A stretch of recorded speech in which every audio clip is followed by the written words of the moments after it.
Can folks hear us okay? Yep. Okay. Thanks, Megan. So let's get started. Welcome to Salt Office Hours, episode 4. Today, I'm Kavya Chandrasekhar, the product manager of Salt Open Team, and I have with me the engineers of the Open Team as well as Tom. So let's get started.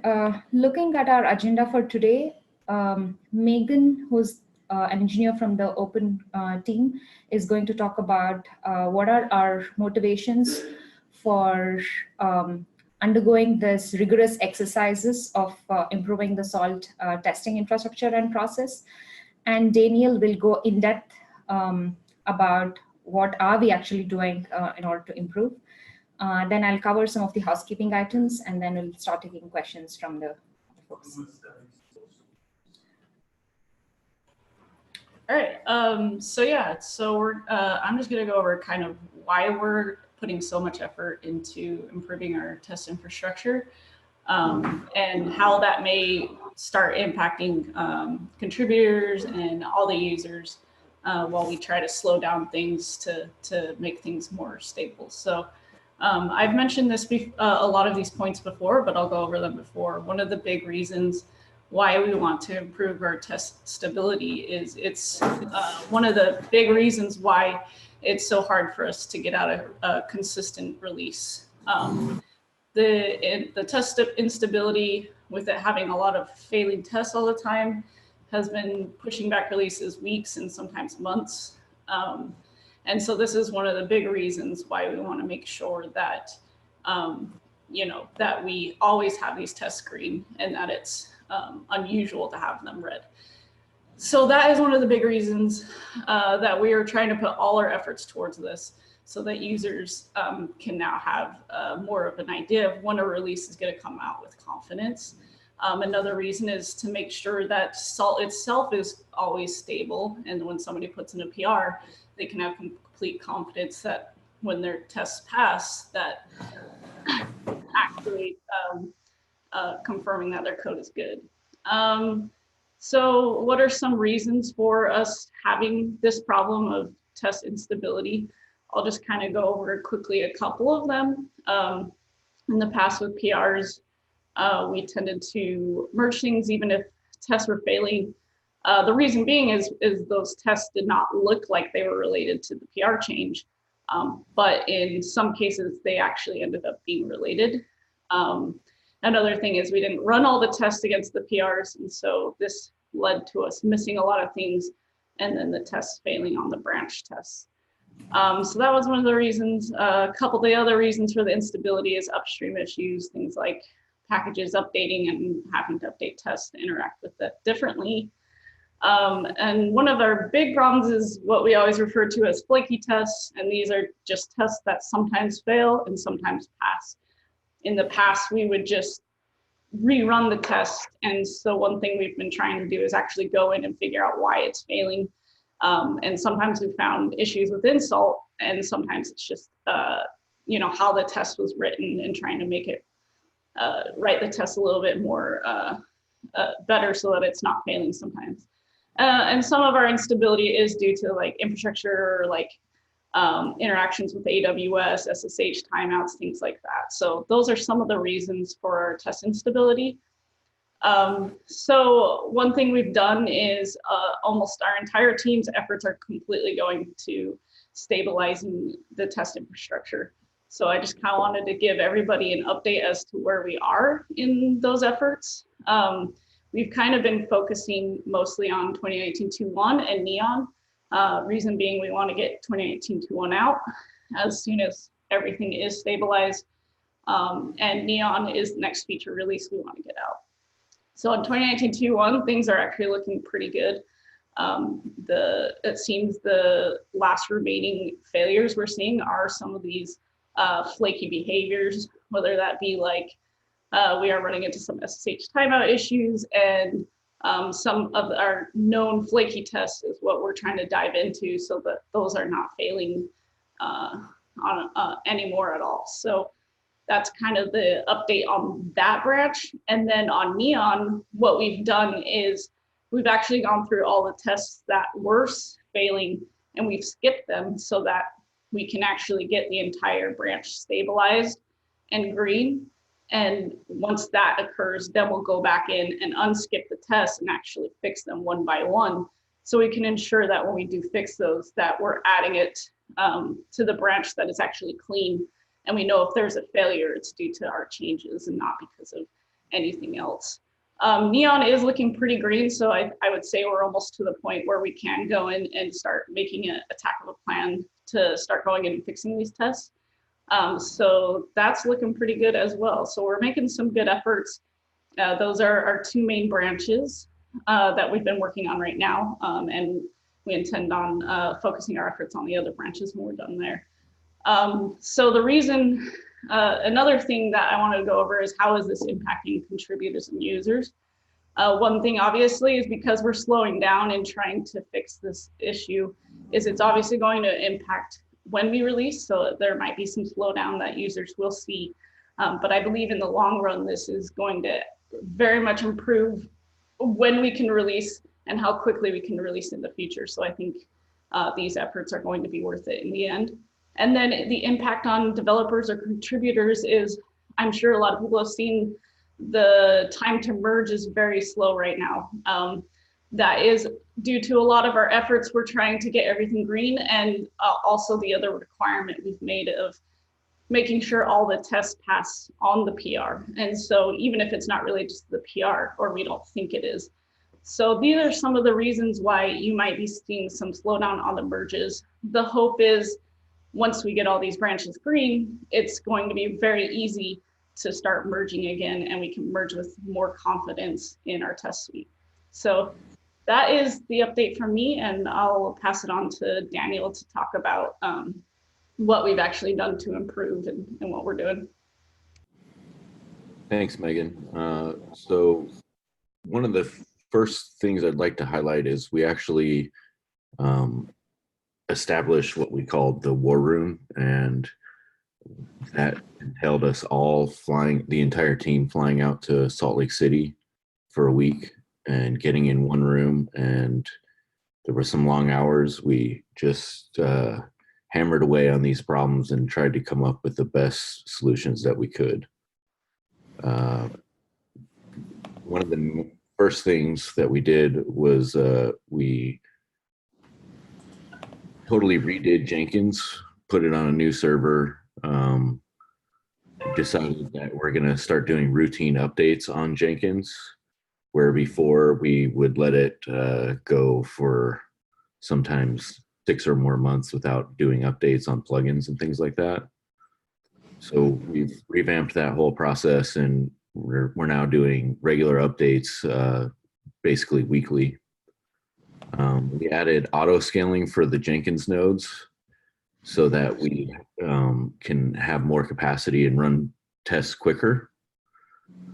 For the Mac tests, we started using, instead of our own hardware in a data center, we're using Mac Stadium, so that gets us more capacity for Mac and allows us to run those quicker. We started using Jenkins pipelines, which is basically just improving and keeping up with the latest trends on CI/CD. That's about it for the Jenkins itself. Now I'll dive into more like what we're actually doing on the tests. So one thing that we did was we used to run a whole bunch of salt states before we ran the tests to sort of set up all the dependencies and everything. We've switched from that to making pre-built golden images. So all the dependencies are, all the system level dependencies are installed beforehand. And when it comes time to run the test, all we're installing are Python dependencies at this point. So what the golden images also allow us to standardize on Python versions across the different distributions. And then when we come to installing Python dependencies, all of the dependencies are pinned. So we no longer have the case of something getting upgraded, which causes breakage, which we're not aware of. And that also allows us to have a known version of every dependency that we know Salt's going to work with. As things have been becoming more stable and more platforms have become stable, we've added them to the PR tests. So you'll see that more and more there'll be additional platforms running on PR tests. We started using Nox, which is basically it's basically Tox, but Nox is a little bit different in that you can have your Tox file is actually Python, so you can it just allows us to have more flexibility in our to support all the different platforms and transports and everything that we run. And on Neon, we moved to PyTest.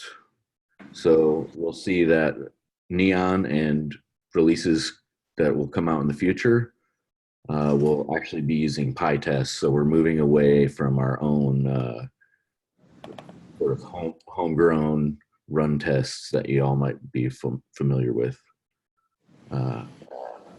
We are adding logging and metrics to the test nodes. So actually both the Jenkins nodes and the test nodes that Kitchen spin up, we're adding logging and metrics to those. So this is going to help us identify issues when they happen. It's going to help us identify memory leaks and things like that.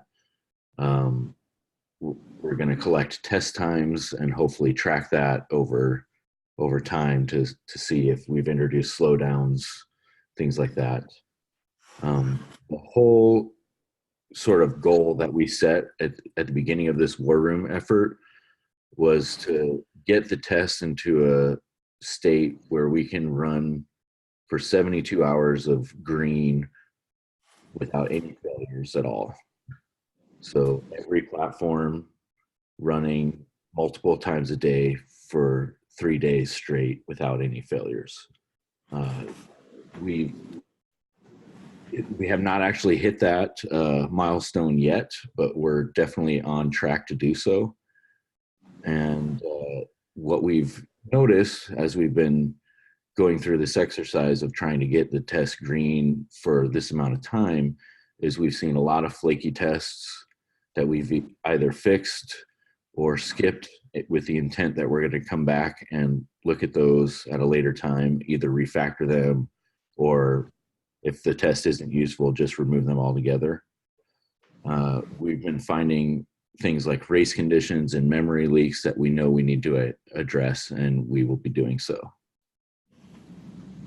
So moving forward in the future, we've talked about and are pretty sure we're going to change the merge forward policy.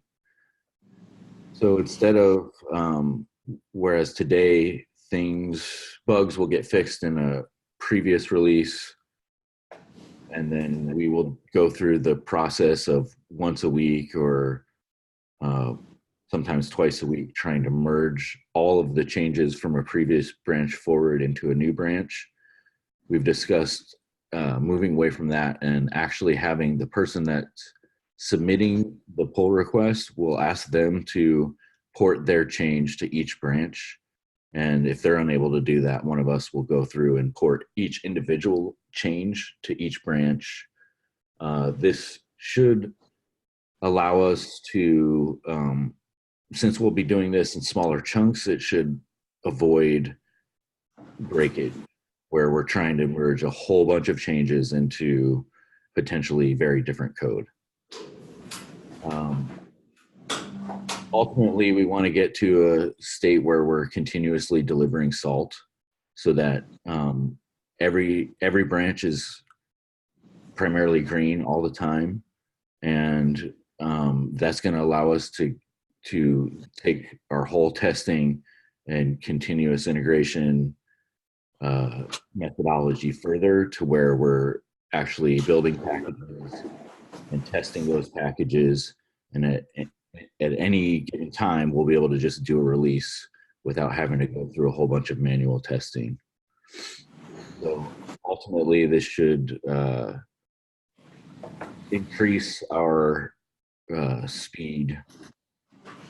Right now, it's kind of slowing everything down, but ultimately, this should drastically increase the frequency which we can do releases and the frequency in which we can get pull requests merged in and everything like that. So that's about all I have. Looking forward to questions when we get to the Q&A portion of this. Okay, thanks, T-Waz. We'll move on to some couple of quick announcements before we start the Q&A. But feel free to send in your questions in the chat box of the Zoom call, and the team will get to it. So as you might have already heard of, Saltconf is on November 18th and 19th, and the details are up in the salt.conf website. The tickets will be available in the next week, and the early bird purchases will also be available. It's happening in the Salt Palace Convention Center in Salt Lake City. We have the call for speakers has been extended, and the deadline is now August 9th. It's a very simple application process, and if you haven't applied to be a speaker, you can do so. And the link to apply is also in the salt.com. Another quick announcement is about the SecOps 6.1. We have made a call for the beta participants, and the link is up on www.saltstack.com/beta programs/SecOps 61 beta program. We have few interesting, exciting conferences and events coming up. Black Hat is on August 7th, and SaltStack will be there. VMworld will be on August 25th, and Salt will be participating as well. Apart from that, we are doing one of the virtual events on Container Journal Virtual Summit, and the topic is Understanding the Kubernetes Ecosystem. It will be done, the session will be actually conducted by Mo, who's our VP of Engineering, and Gareth, who's an engineer in the Open team. And this event will be on August 8th. So moving on to our Q&A portion, send in your questions in the chat box of the Zoom, or you can unmute yourself and speak if that makes more sense.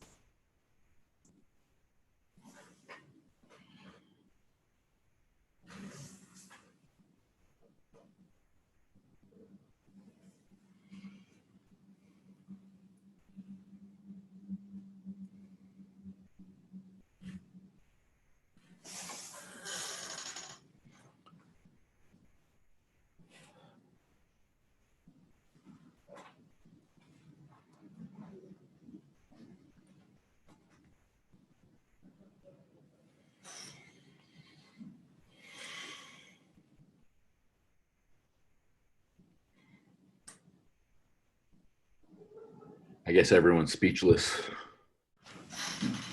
Oh, one just came in.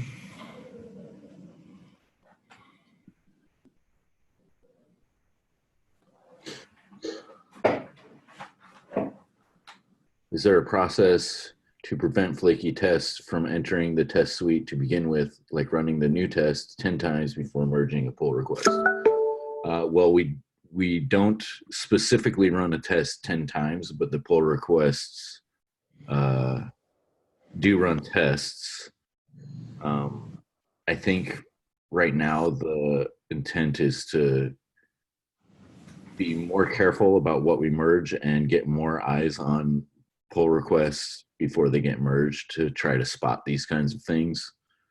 We are automatically assigning a reviewer to every pull request that comes in. And if that reviewer doesn't feel like they are the correct person to be reviewing that, then they just reach out to another person of the team or a person from the community. Now we're running more operating system tests per PR now, right? Yes. So I mean that. As things are becoming stable, each platform, we're adding them to pull requests.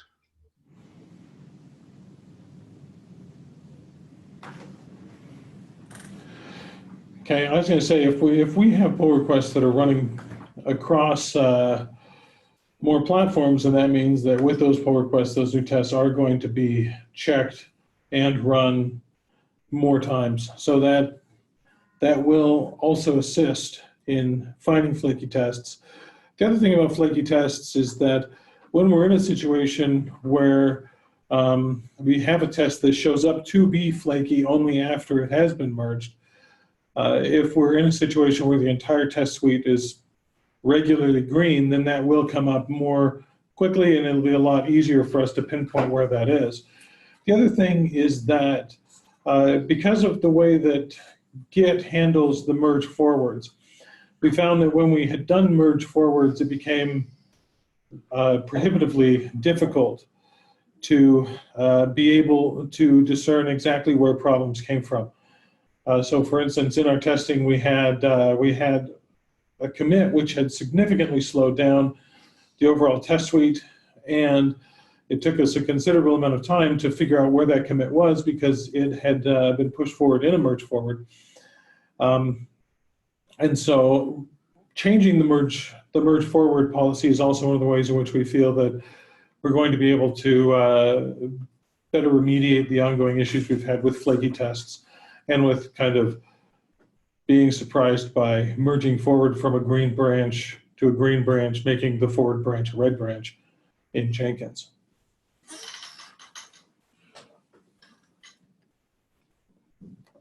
If you're looking for the next question, it's from Mike Place. I think he posted it. Well, this one's for you, Kavya. Okay. So I think the next question was from Swami, who's asking, will you be sharing the virtual event details happening on 8th August to our email? Yeah, I can share the details of the virtual event onto our Google Groups, and I can post it here in the Zoom link as well. So the next set of questions was from Mike Place.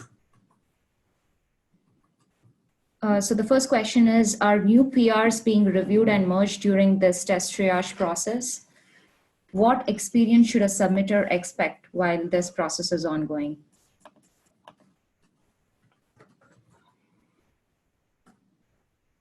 So new PRs should be getting reviewed. As I was saying earlier, they're actually where we've started automatically assigning a reviewer from the core team to every PR. And those should be getting reviewed daily and weekly.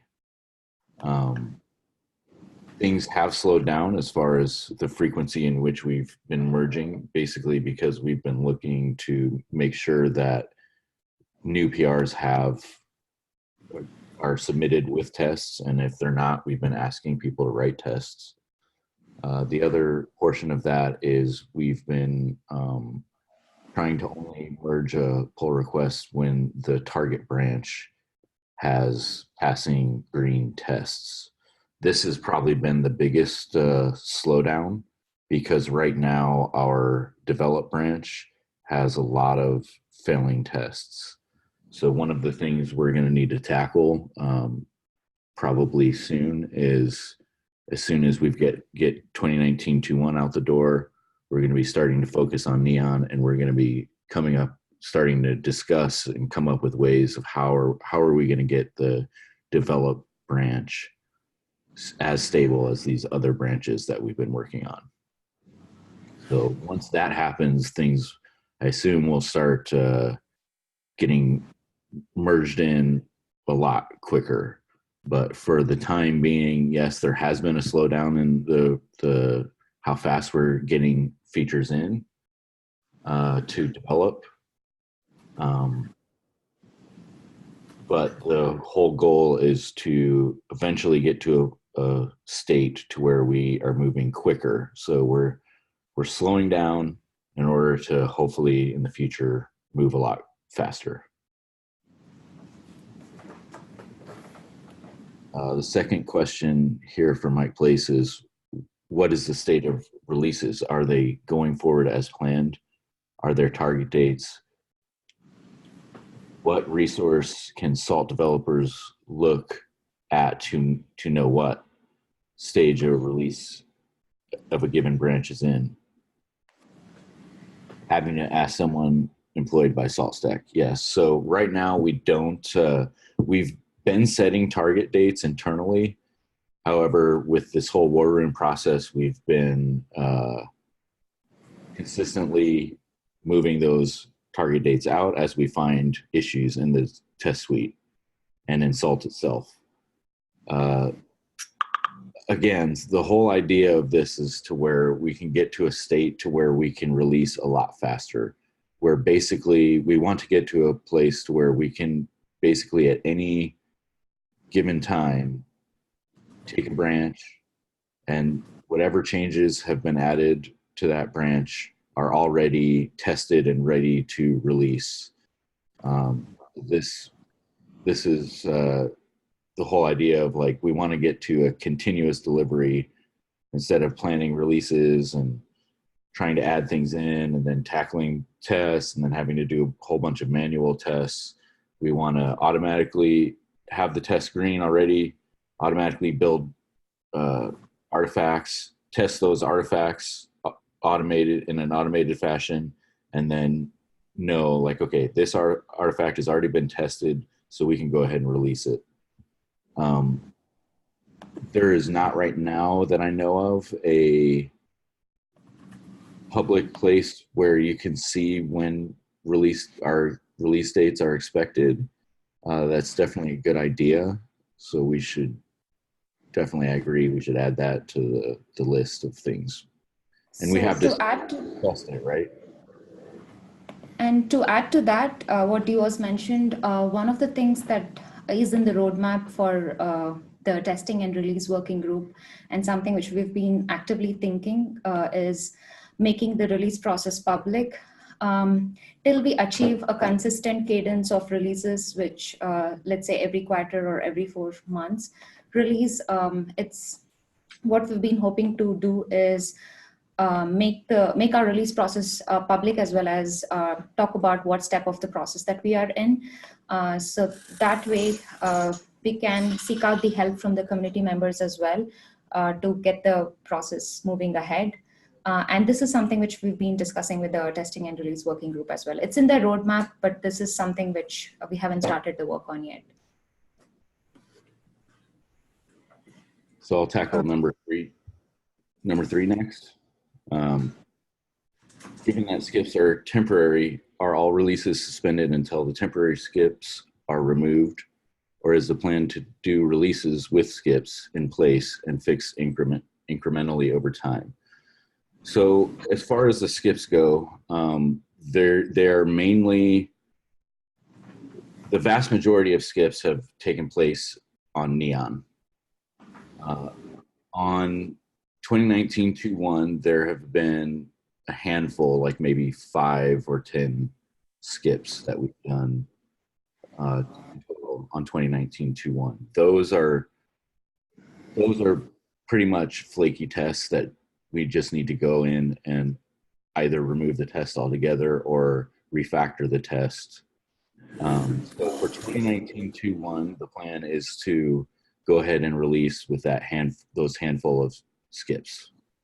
For Neon, we're gonna go, before we do a release of Neon, we're gonna go back and we're going to audit all of the skips and either fix the test because it was failing and it should be passing, refactor the test because it's a flaky test. And then a lot of the skips that we did were very slow tests. As Tom mentioned, we had a pull request that slowed the entire test suite down by a factor of 2 or 3 times slower than it was.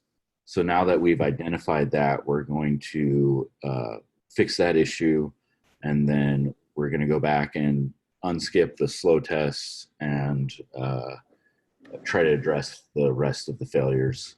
So to answer your question in short, we want to release with as few skips as possible, but there might be some cases where the test needs refactoring. So we will go ahead and potentially move forward with a release before we actually refactor the test.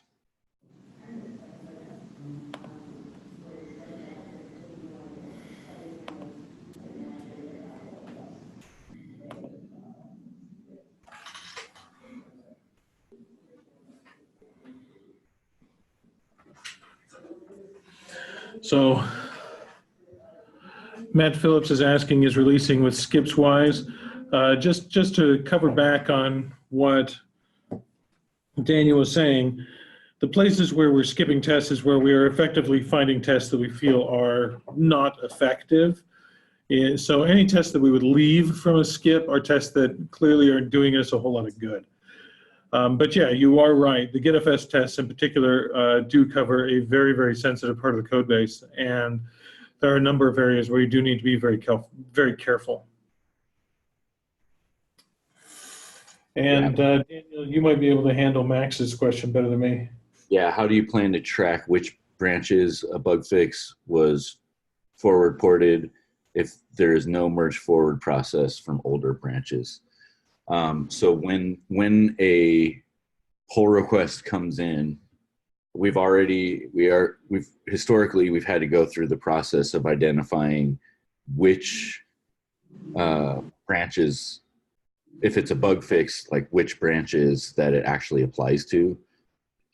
It's more often than not, the pull request will come in on a branch that is newer and the bug actually existed on an older branch. So basically the plan is to, at the time a pull request comes in, do some triage on the actual issue that's being fixed, figure out which branches this bug fix needs to go into, and then add tags in GitHub and track all of the process in GitHub through a ticket.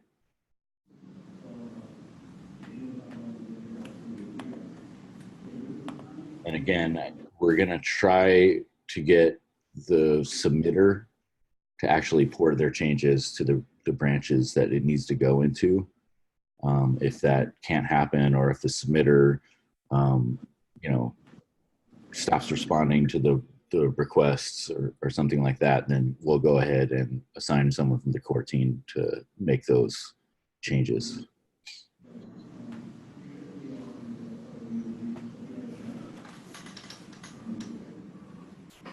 If something isn't merged forward, won't it regress? So we are actually still merging changes forward. They're going to be in smaller chunks. So each individual change will get ported to the needed branches individually instead of one massive merge forward. This is going to help us. So as we are porting these changes to the different branches, it'll be individual and it'll have pull request tests. And the whole idea here is we're going to be able to spot issues sooner and before they get into branches that are going to be released.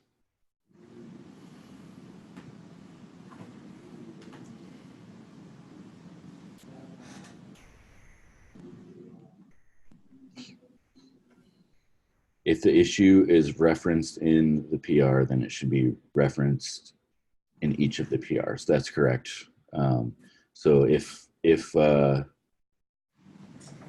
you know there's an issue associated to a change, then you're going to potentially have to make multiple pull requests to get that change into different branches, and we'll be referencing the issue and tracking all the progress and where the change needs to go through the GitHub issue. If the submitter does not create multiple PRs, then a core team member will.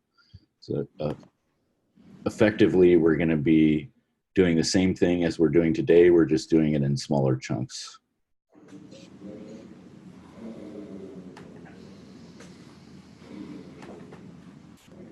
Is there any automation in place or plan to make sure that bug fixes are forward ported if a submitter or SaltStack developer forgets to do so? We don't have any plans around that at this time, but as we move forward, we definitely may consider something like that. We just have to figure out the best way to do that. Right now, it's so every pull request ideally will have a GitHub issue associated with it, which identifies whether it's a bug, which version the bug was found in, and then as a part of our triage process, we'll be figuring out which versions of this bug pertains to, so that when we get a pull request, we can track the process of where has it been ported to.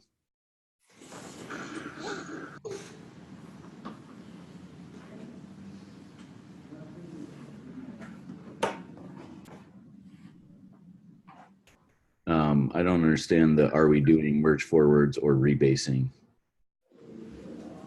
question. That was from Wayne.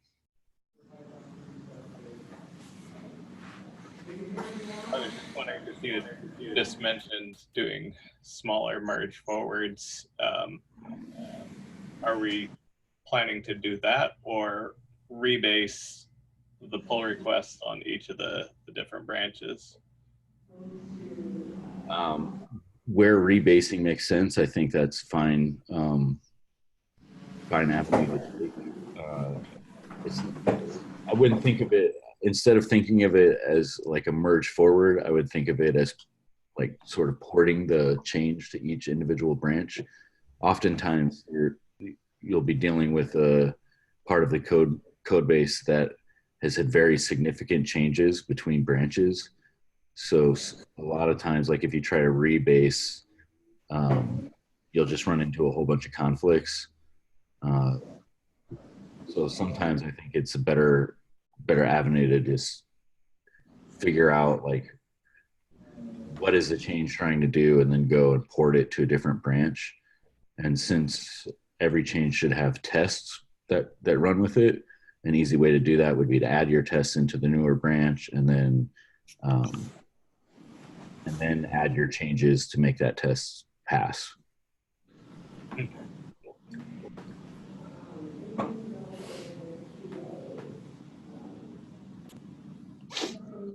When will issues be closed? When the forward merges are done, or when the initial fix goes in? I would think that it would, and this is something we probably need to discuss how we want to tackle this, but I would think that it wouldn't be closed until it's actually been released in every branch that needs to be released in, until after releases happen.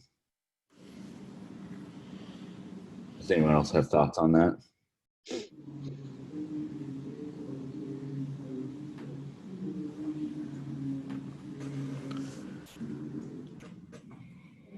you're saying not until we actually release.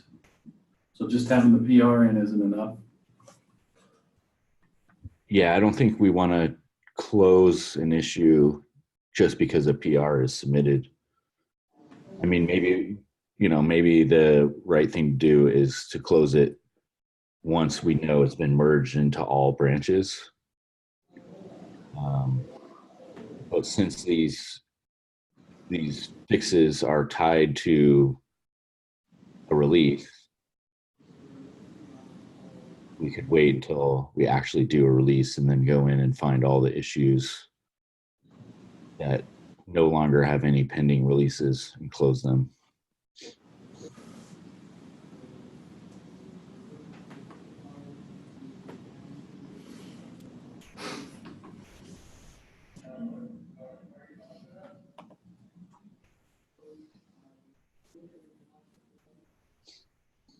So that's all I see as far as questions that have been asked.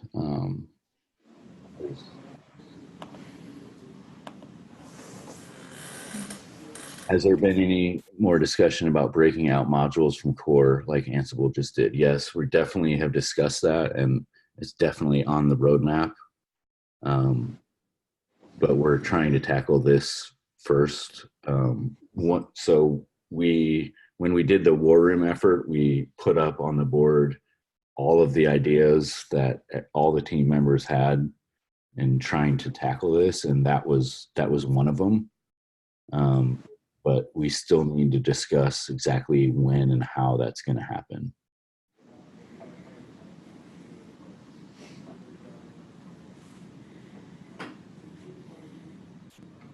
But we definitely, everyone has agreed that we want to make that happen at some point.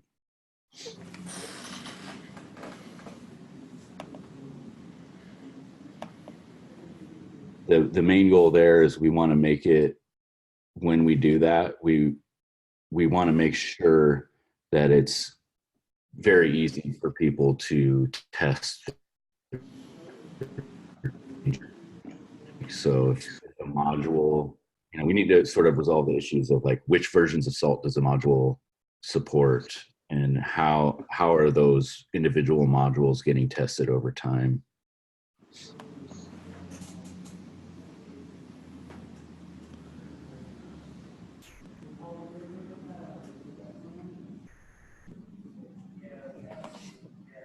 And Nick says that breaking out the cloud modules from core is being looked at in the Salt Cloud working group, which is great.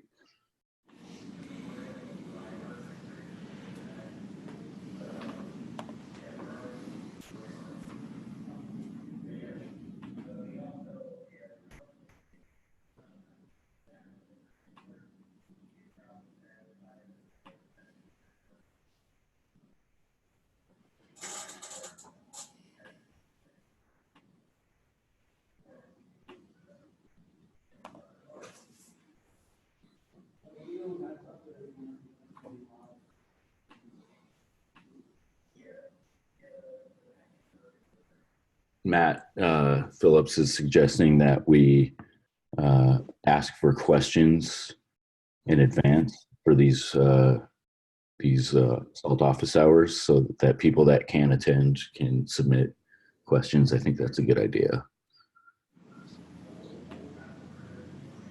And then, as pointing out, if they could ask a question, not attend the meeting, but since we're posting the videos on YouTube, then they could still get their reply from us.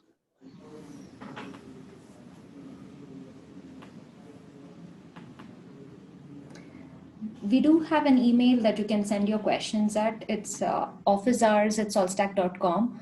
But I think it hasn't been as publicized. I posted it the first couple of times, but I haven't been good in publicizing it enough. So that's a good suggestion, Matt. I think going forward, I'll start posting that too. Has there been any discussion about moving more of the day-to-day decision making into the community Slack? We have actually discussed that. We've discussed it. It just hasn't happened.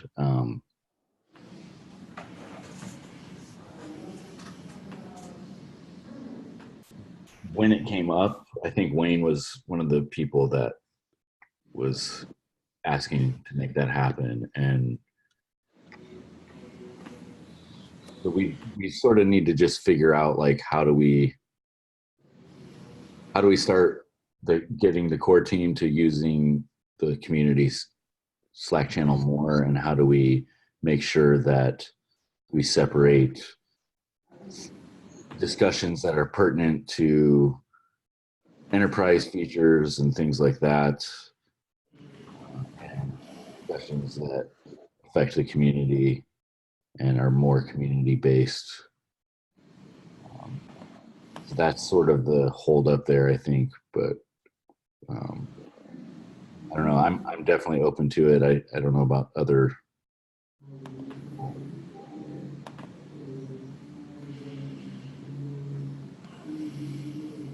What are your thoughts on that, Tom? I don't see any reason why we shouldn't be doing that. And that's something that we've discussed extensively in the past. I mean, for a long time. It's one of those where it's almost,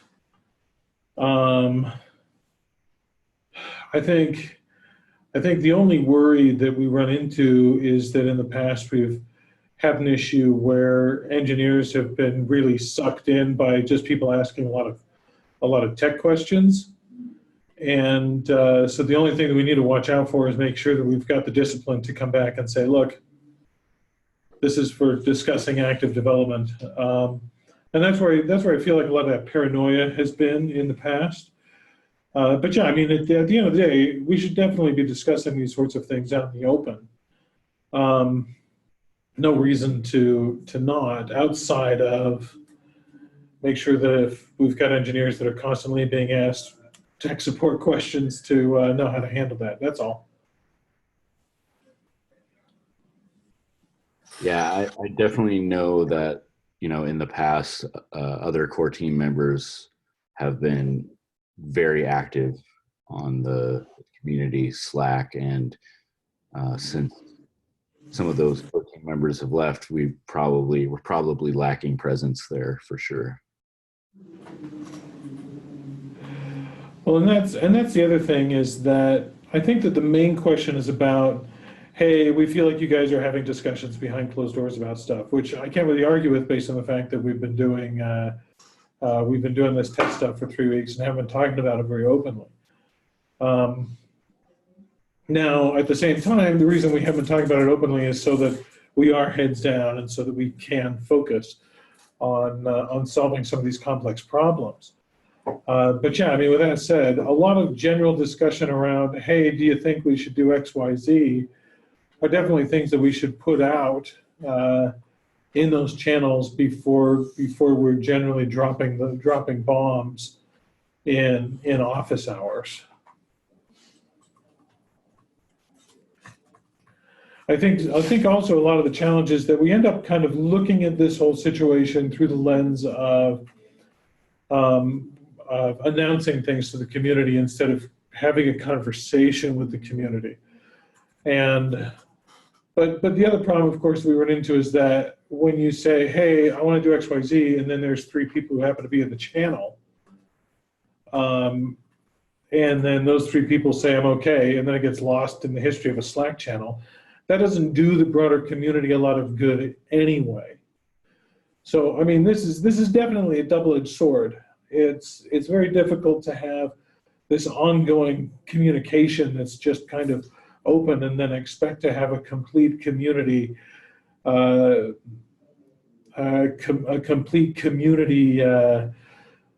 conversation that's going on. And so, I mean, there's a number of logistical challenges here. I mean, and I think that an accusation of us making tons of closed door decisions is frankly invalid. We've been really good about putting these sorts of things out on making SEPs, and just now when we're coming out and saying, hey, we really want to move away from merge forwards, it's causing us massive problems.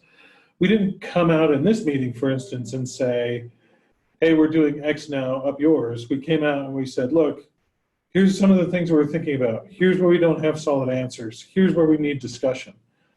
But at the same time, I don't see that there's anything wrong with a few people having a conversation and then trying to ascertain what some of our long-term options are.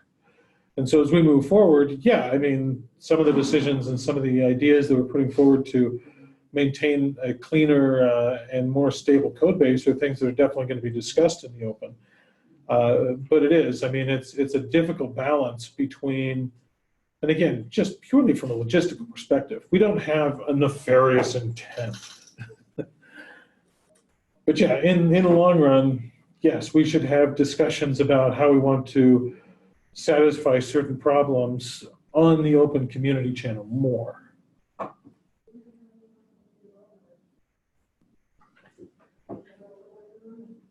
If that's something we want to go forward with, can we clarify what channel we want to start doing that on?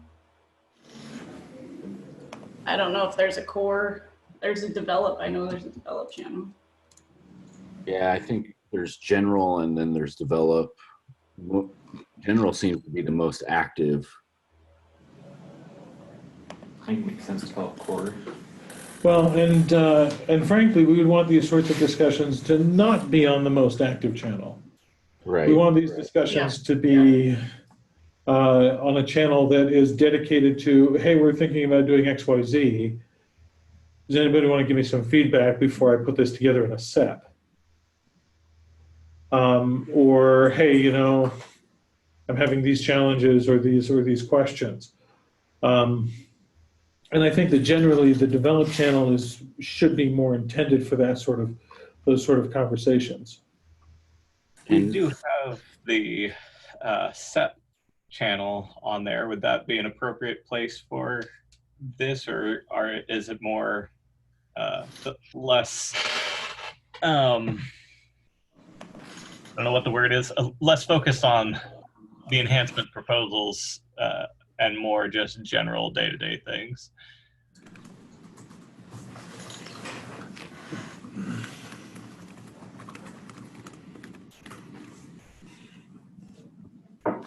And then each working group has a channel. Is that correct? Yeah, I mean, it's just like SSH, it's not like SSH working group or anything like that. But yeah. Got it. So we could just do core. That's my other thought. Yeah, I was going to say it's been suggested that we have a core working group at some point. So that's not been established right now. I noticed Mike Place's response was +1 to develop the develop channel.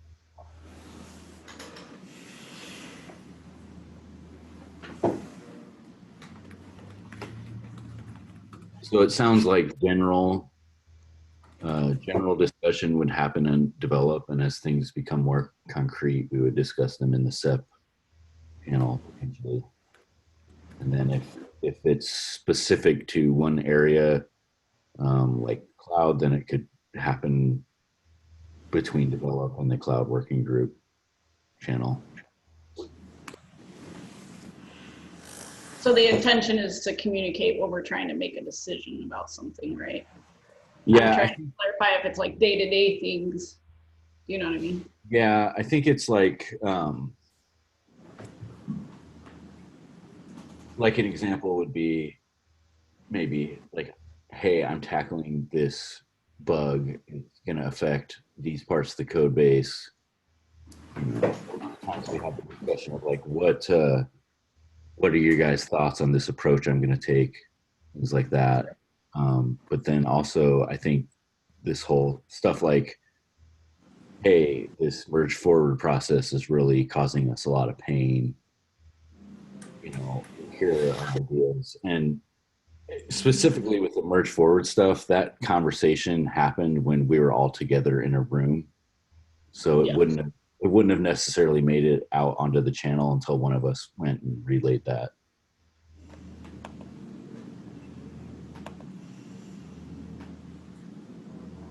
Makes sense. Yeah, I'll just try to be in developer then. Mike Place also says perhaps it would be good to write a communications charter.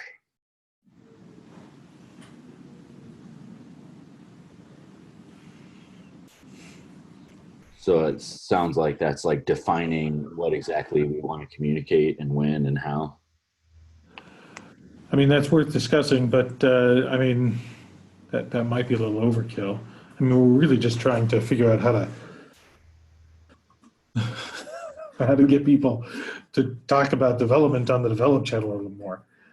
I mean, again, we don't have a bunch of closed door decisions here. Anyway, and we are running out of time.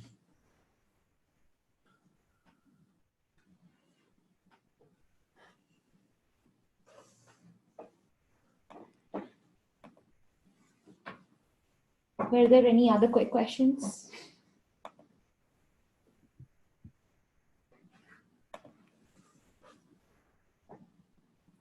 We'll probably give it maybe 30 seconds and then think about it.